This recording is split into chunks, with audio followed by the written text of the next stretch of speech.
ॐ भूर्भुवस्वः तत्सवितुर्वरेण्यं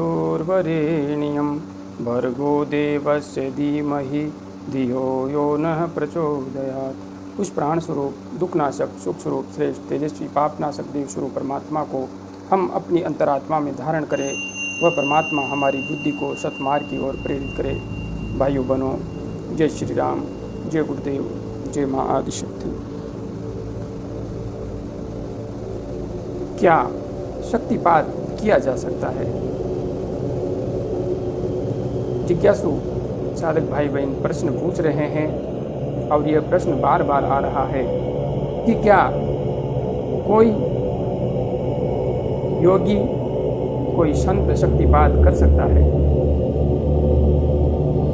भाइयों बहनों, आपका प्रश्न बहुत महत्वपूर्ण है और साधना मार्ग पर आगे बढ़ने वाले एक जिज्ञासु साधक साधिका के लिए यह प्रश्न मस्तिष्क में उत्पन्न होना एक स्वाभाविक बात है।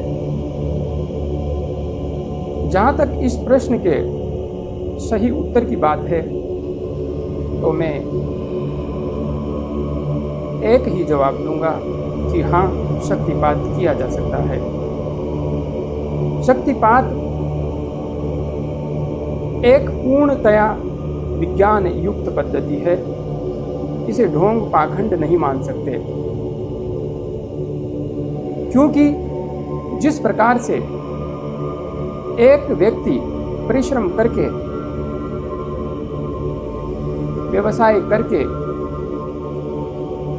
नौकरी करके धन अर्जित करता है और वह बचत करते हुए धन का संग्रहण कर लेता है,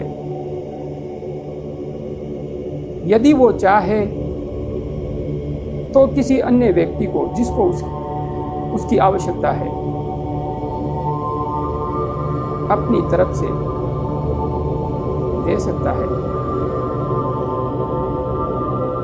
यदि किसी व्यक्ति के पास ग्रंथों का ज्ञान है, उसने ज्ञान ग्रहण किया है, तो वह अपने ज्ञान को किसी दूसरे व्यक्ति को दे सकता है।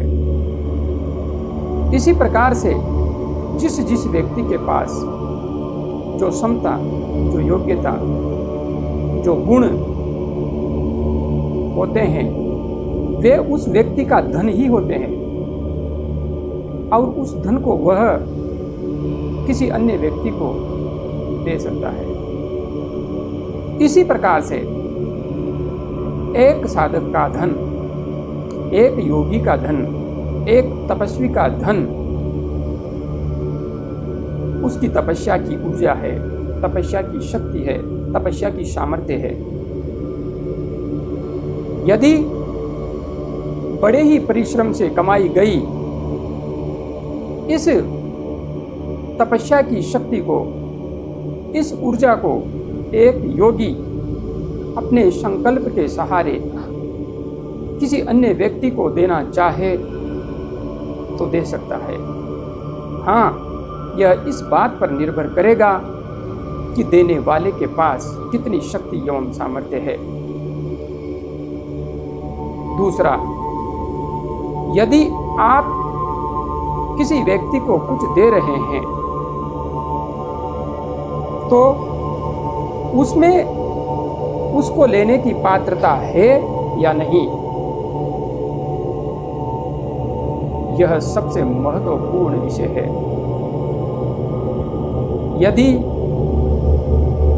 जिस व्यक्ति को आप धन देने जा रहे हैं वह शराबी हैं, जुआरी हैं, गजेड़ी हैं, भंगेड़ी है, उसको आपने आर्थिक रूप से कुछ मदद की तो सोचिए वह आपके धन का क्या करेगा।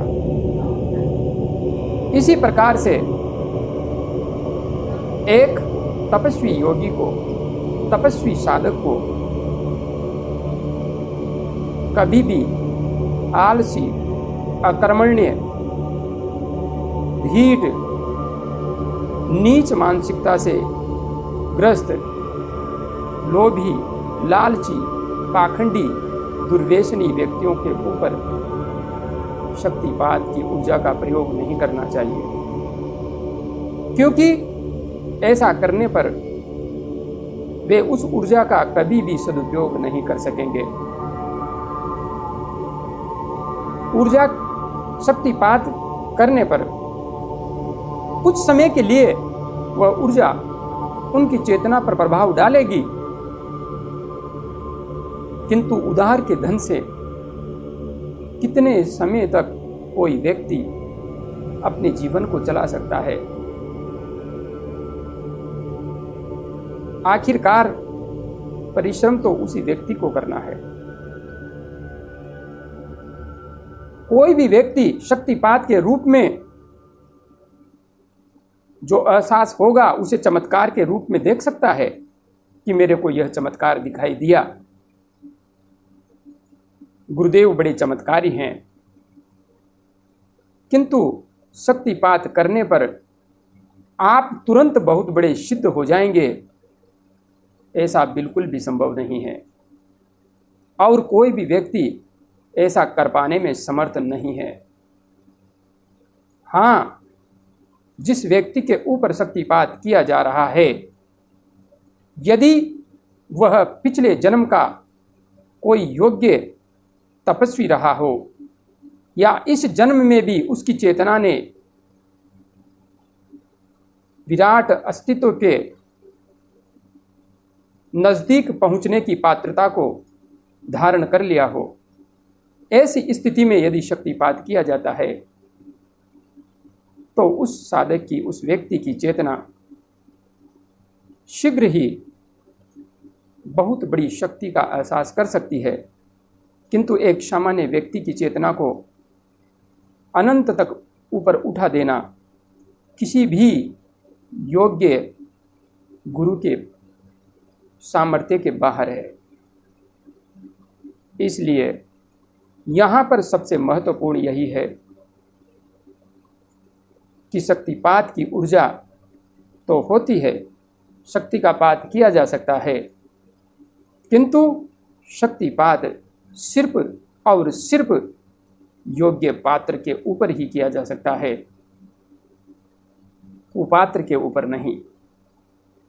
बस यदि आप में से कोई कभी भी किसी गुरु के पास शक्तिपात की इच्छा लेकर जाता है तो पहले अपने आप का अच्छी तरह से मूल्यांकन करके देख लीजिए, आप एक योग्य साधक हैं या नहीं, आप अभी साधना के मार्ग पर कितनी उत्कृष्टता से आगे बढ़ रहे हैं, आपने अपने आप को योगाग्नि में तपने योग्य बनाया है या नहीं। यदि नहीं बनाया है तो आप शक्तिपात की याचना करने के अधिकारी बिल्कुल भी नहीं हैं। और यदि आप ऐसा कर रहे हैं तो एक योग्य गुरु कभी भी आपके ऊपर शक्तिपात नहीं करेगा। आपकी मानसिकता यदि कुलुषिता पूर्ण है, उसमें अतिकाम, क्रोध, लोभ, मोह, दंभ, दुर्भाव, द्वेष, पाखंड, झूठ आदि भरे हुए हैं, तो शक्तिपात की ऊर्जा भी तुरंत प्रभाव से आपके ऊपर कोई विशेष प्रभाव नहीं डालेगी। पहले आप कुछ इन पर काम कीजिए, कुछ प्रयास कीजिए, कुछ चलने का साहस कीजिए। जब आप इनसे थोड़ा ऊपर उठ जाएंगे तो किसी भी गुरु की मेहनत से कमाई हुई, परिश्रम से कमाई हुई, कठिन साधना से कमाई हुई शक्ति आपको सही परिणाम दे पाने में समर्थ होगी। जय गुरुदेव, जय मां आदिशक्ति।